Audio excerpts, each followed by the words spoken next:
Tulong mula sa puso ang hatid ng PNP Bicol matapos ang gift-giving activity at skills training para sa mga residente ng Catanduanes. Ang magandang balita mula kay Patrol Woman Vanessa Sol. Ay na naisagawa ng Gigmoto Municipal Police Station, katuwang ang mga barangay tanod at miyembro ng KKK, ang gift-giving activities sa Barangay Biong Gigmoto, Catanduanes.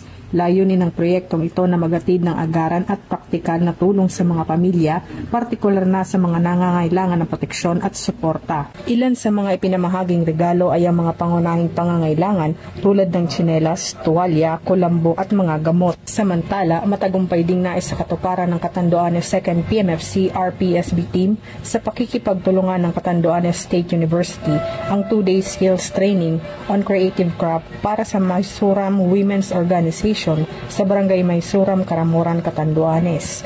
Isang patunay ang dalawang aktibidad na patuloy ang pagtutulungan at malasakit ng kapulisan at komunidad tungo sa mas ligtas at maunlad na Catanduanes. Mula dito sa Legazpi City, Albay, ako ang inyong PNN correspondent, Patrol Woman Vanessa Sol, alagad ng batas, tagataguyod ng Balitang Pulis.